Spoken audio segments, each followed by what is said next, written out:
Well, why don't you clue my listeners around America and even parts of the world outside of America? Give us an outline form of what he has done as governor. So I would break it down into two parts, Dennis. The one that I am mostly concerned with, the American experiment obviously is concerned with, is policy. And you can go through it very briefly. We put up charts and graphs that illustrate these points very clearly. On crime, Tim Walz has been anti-law enforcement. He dithered for 4 days during the George Floyd riots while the city of Minneapolis burned. And after having been a low crime state forever, back to statehood, Minnesota is now above the national average in serious crime for the first time ever. It's just unbelievable. And again, forgive me, all under his governorship. Yes, entirely under Tim Walz's leadership. We're now above average in serious crime. But you see this on issue after issue. Our economy, he's anti-business, he's anti-growth. And for the first, Minnesota has always been a prosperous state. Again, you can go way back in history. You've always been pretty prosperous. Not anymore.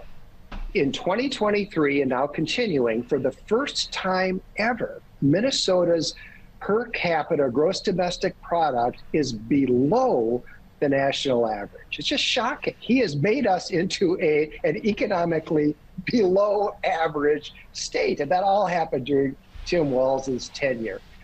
Education, that's another one, Dennis, that I know is close to your heart. During Tim Walz's administration, spending on K through 12 public schools has exploded. It has skyrocketed. And at the same time, performance has plummeted. 4th and 8th grade reading scores, most recently, the lowest level ever recorded. They have just sunk like a stone. And currently, this is a scandal, Dennis, more than 50% of all the K through 12 public students in Minnesota schools can neither read nor do math at grade level. Tim Walz. I'm sorry, what percentage was that? More than half. Wow. Both reading and math, more than half. All right, so what is his response on these three subjects? He changes the subject. He changes the subject. I mean, these data are irrefutable. You can't deny them. And what's the result of all this, Dennis? The result is that Minnesota is now like California, Illinois, and New York. We are a state that people are fleeing. And that's really the bottom line. Nobody wants to move into Minnesota. A lot of people want to move out. And that's what we're seeing. Yes. Well, I just read it. I forgot the name of the business. Some very big company has decided to leave Minnesota.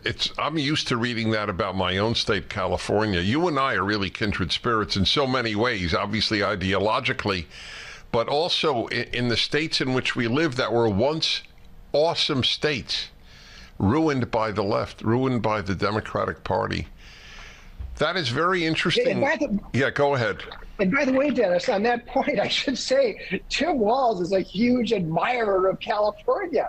Every crazy policy they put in California, he tries to import into Minnesota. For example, the energy policies. All right, hold on. Yeah, we'll get to that in a moment. What's your website as we take a break? Well, AmericanExperiment.org is the American Experiment website, and all right. Powerline. And Powerline is the great blog. Okay. For the full episode of The Dennis Prager Show, go to pragertopia.com, sign up, and become a full member.